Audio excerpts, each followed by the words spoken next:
ಸರಿ, ನಿಮಗೆ ದರ್ಶನ್ ಪ್ರಕರಣದ ದಿನಾಂಕಾನುಸಾರ ಟೈಮ್ಲೈನ್ ಬೇಕು ಅಂತ ಅರ್ಥ ಮಾಡಿಕೊಂಡಿದ್ದೇನೆ. ಇಲ್ಲಿ ಮುಖ್ಯ ಹಂತಗಳನ್ನು ನೀಡಿದ್ದೇನೆ. ದರ್ಶನ್ ರೇಣುಕಸ್ವಾಮಿ ಹತ್ಯೆ ಪ್ರಕರಣ ಟೈಮ್ಲೈನ್. ಜೂನ್ 2024.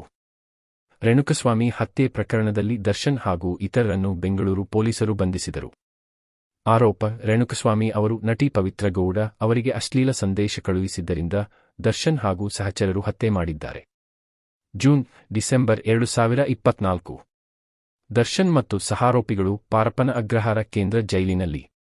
ಪೊಲೀಸರಿಂದ ಚಾರ್ಜ್ ಶೀಟ್ ಸಲ್ಲಿಕೆ. ಸೆಪ್ಟೆಂಬರ್ 2024. ಕರ್ನಾಟಕ ಹೈಕೋರ್ಟ್ ಮಾಧ್ಯಮಗಳಿಗೆ ತಾತ್ಕಾಲಿಕ ನಿಷೇಧ. ಚಾರ್ಜ್ ಶೀಟ್ನಲ್ಲಿರುವ ಫರೆನ್ಸಿಕ್ ವರದಿ, ಸಾಕ್ಷಿದಾರರ ಹೇಳಿಕೆಗಳನ್ನು ಪ್ರಕಟಿಸಬಾರದು. ಡಿಸೆಂಬರ್ 2024. ಕರ್ನಾಟಕ ಹೈಕೋರ್ಟ್ ದರ್ಶನ್ ಹಾಗೂ ಇತರ ಆರೋಪಿಗಳಿಗೆ ಜಾಮೀನು ನೀಡಿತು. ಆಗಸ್ಟ್ 2025. ಸರ್ವೋಚ್ಚ ನ್ಯಾಯಾಲಯ. ಹೈಕೋರ್ಟ್ ನೀಡಿದ ಜಾಮೀನು ರದ್ದು. ಹೈಕೋರ್ಟ್ ನ್ಯಾಯಾಂಗದ ತಪ್ಪು ನಿರ್ಧಾರ ತೆಗೆದುಕೊಂಡಿದೆ ಎಂದು ಟೀಕೆ. ಕಾನೂನಿನ ಮುಂದೆ ಎಲ್ಲರೂ ಸಮಾನ, ಸೆಲೆಬ್ರಿಟಿಗೆ ವಿಶೇಷ ಹಕ್ಕುಗಳಿಲ್ಲ ಎಂದು ಸ್ಪಷ್ಟನೆ. ಈ ತೀರ್ಪಿನ ಪ್ರತಿಯನ್ನು ದೇಶದ ಎಲ್ಲಾ ರಾಜ್ಯಗಳು ಮತ್ತು ಹೈಕೋರ್ಟ್ಗಳಿಗೆ ಕಳುಹಿಸಲು ಸೂಚನೆ. ಆಗಸ್ಟ್ 2025 ನಂತರ ದರ್ಶನ್ ಮತ್ತೆ ಜೈಲಿಗೆ ಹಿಂತಿರುಗಿದರು. ಮುಂದಿನ ಹಂತ: ಸಾಕ್ಷ್ಯಾಧಾರಗಳ ಆಧಾರದ ಮೇಲೆ ಕೋರ್ಟ್ ವಿಚಾರಣೆ ಮತ್ತು ಅಂತಿಮ ತೀರ್ಪು. ಇದು ಇವರೆಗೆ ಪ್ರಕರಣದ ಮುಖ್ಯ ಟೈಮ್ಲೈನ್. ನೀವು ಬಯಸಿದರೆ ನಾನು ಇದನ್ನು ಸರಳ ಟೇಬಲ್ ರೂಪದಲ್ಲಿ ದಿನಾಂಕ, ಘಟನೆ ಕೂಡ ಮಾಡಿಕೊಡಬಹುದು. ಮಾಡಲೇ? ಸರಿ, ಇಲ್ಲಿ ದರ್ಶನ್ ಪ್ರಕರಣದ ಟೈಮ್ಲೈನ್ ಟೇಬಲ್ ರೂಪದಲ್ಲಿ ಕೊಡುತ್ತಿದ್ದೇನೆ.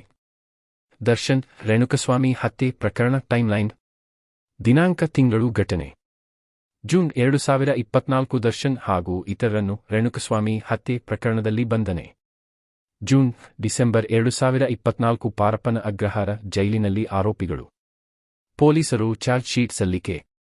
ಸೆಪ್ಟೆಂಬರ್ 2024. ಕರ್ನಾಟಕ ಹೈಕೋರ್ಟ್ ಮಾಧ್ಯಮಗಳಿಗೆ ಚಾರ್ಜ್ ಶೀಟ್ ವಿವರಗಳನ್ನು ಪ್ರಕಟಿಸಬಾರದು ಎಂದು ಆದೇಶ.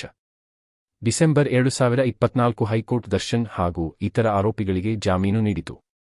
ಆಗಸ್ಟ್ 2025. ಸರ್ವೋಚ್ಚ ನ್ಯಾಯಾಲಯ ಜಾಮೀನು ರದ್ದುಪಡಿಸಿ, ಯಾರೂ ಕಾನೂನಿಗಿಂತ ಮೇಲಲ್ಲ ಎಂದು ಹೇಳಿಕೆ. ಆಗಸ್ಟ್ 2025 ನಂತರ ದರ್ಶನ್ ಮತ್ತೆ ಜೈಲಿಗೆ. ಪ್ರಕರಣ ವಿಚಾರಣೆ ಮುಂದುವರಿಕೆ. ಈಗ ವಿಚಾರಣೆ ಮುಂದುವರಿಯುತ್ತಿದೆ. ಅಂತಿಮ ತೀರ್ಪು ಇನ್ನೂ ಹೊರಬರಬೇಕಾಗಿದೆ.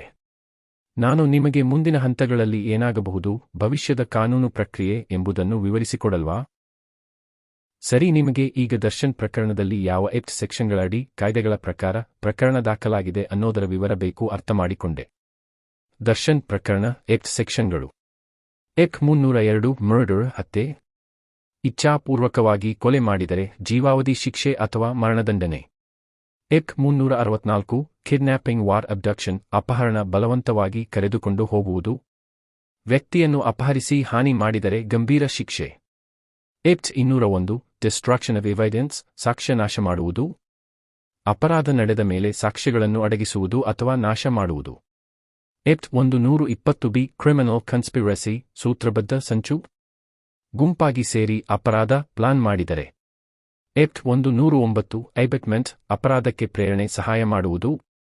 ನೇರವಾಗಿ ಮಾಡದೇ ಇದ್ದರೂ ಅಪರಾಧಕ್ಕೆ ಪ್ರೋತ್ಸಾಹ ನೀಡಿದರೆ. ಎಕ್ಟ್ 147, 148 ರಿಯೋರಿಂಗ್ ಅನ್ ಲಾಫುಲ್ ಅಸೆಂಬ್ಲಿ, ಅನಧಿಕೃತ ಗುಂಪು ಸೇರಿಕೆ, ಹಿಂಸಾಚಾರ. ಗುಂಪಾಗಿ ಸೇರಿ ಹಲ್ಲೆ ಮಾಡಿದರೆ. ಸಾಧ್ಯ ಶಿಕ್ಷೆಗಳು: ಎಕ್ 302 ಮರ್ಡರ್ ಸಾಬೀತಾದರೆ ಜೀವಾವಧಿ ಶಿಕ್ಷೆ ಅಥವಾ ಮರಣದಂಡನೆ. ಉಳಿದ ಸೆಕ್ಷನ್ಗಳು ಸೇರಿ ಗಂಭೀರ ಶಿಕ್ಷೆಗಳು ಜೊತೆಗೆ ದಂಡವೂ ವಿಧಿಸಬಹುದು.